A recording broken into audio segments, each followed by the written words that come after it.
number 33, Derby number 33, whichever way you want it. It's 18.4 West Coast way at the moment, and $1.75 favourites Fremantle. The Purple Haze there at the moment. McGinnity, Gaff and Maston all come into the selected squad, Shorey. Yeah, look, I love the way they're doing it. They're doing it both ends at the moment. Their pressure is stopping opposition sides from converting well. They're second for average inside 50s themselves in the competition, so they're getting it forward. And just an amazing set. They're 16th in the interchange use. I think anybody who's dominating going well would have a lot of interchange use, but they're low. So if they can build that up by another 4 to 5 per quarter, that might keep them a lot fresher and powerful as they are. Fantastic start the year by Cox. I thought Kerr was sensational. And Embley, 26% of their scoring change he's involved with that. 26%, that's a quarter. He's had a sensational start to the year. Jack Darling has been an unbelievable pick. He's picked at number 26, and if we have a look at his the draft here with Jack Darling in the same year that he was drafted, and we see some pretty good players up the top: David Swallow, Harley Bennell, Sam Day, all playing with Gold Coast. A lot of players there we don't know. Jared Pollock, haven't seen much of him. There's your boy, number 9. Dion Prestia, haven't seen much of him. Tom Lynch, Lucas Cook, Billy Smets, haven't seen a lot of him. Ben Jacobs. So what I'm saying is there's a lot of players between 1 and 26 that we have yet to see much about, and look at that at number 26, Jack Darling. Just proves you don't have to be picking players in the top 10, doesn't it? Because he's probably playing the best out of nearly all of them. Why did he go to there? Because there's a bit of a question mark about his attitude. Yeah, that's right. That's right.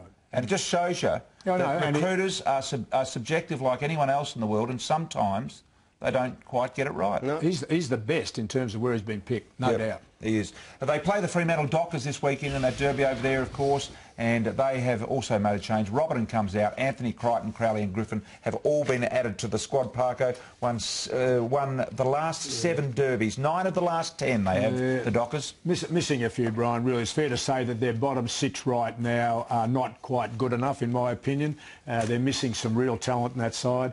And last week, if you had Sandilands, you said before the games, Mundy and Pavlich were going to play somewhere near their best. They absolutely blew their chances last week against the Tigers, no doubt about that.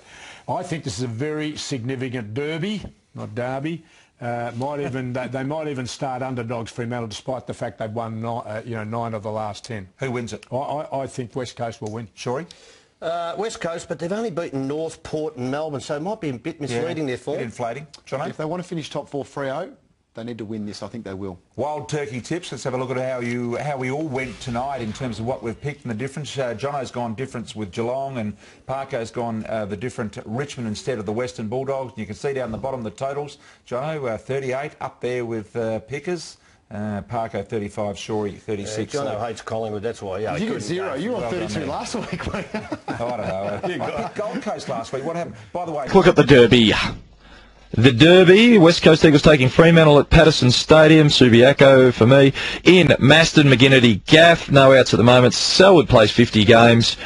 Interchange from Ebert, Gaff, Maston, McGinnity, Nat, Nui, Shepherd and Whedon. They're $1.95. Fremantle $1.86. Centrebet odds, Mark. Interchange from, in Crowley, Griffin, Anthony and Crichton. So Big Jack, can he get his opportunity? Out Dylan Robertson, omitted from that side. Interchange from Pitt, Pearce, Anthony, Crichton, Crowley, Palmer and Griffin. You would suspect Ryan Crowley may come into that team finally, due to there no doubt being a bit of argy-bargy. He's been around for a while. He's a pretty big set guy. They might want his experience.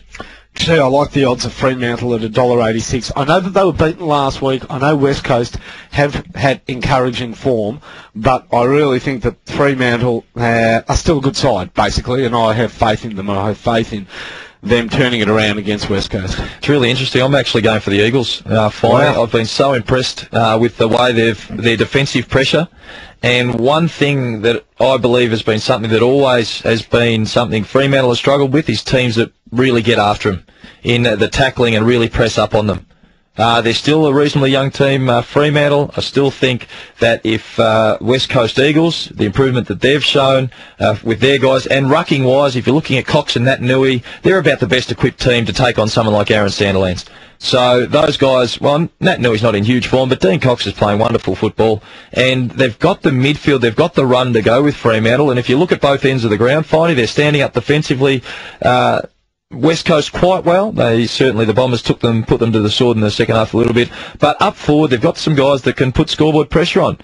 Kennedy, Shuey, Lacroix. Nikoski's actually playing a good role as a half forward. That guy, Jack Darling. So to me, if you're looking at the teams, I actually like what I'm seeing from West Coast a touch more than Fremantle at the moment. It just shows how far West Coast have come in a very short period of time, hasn't it?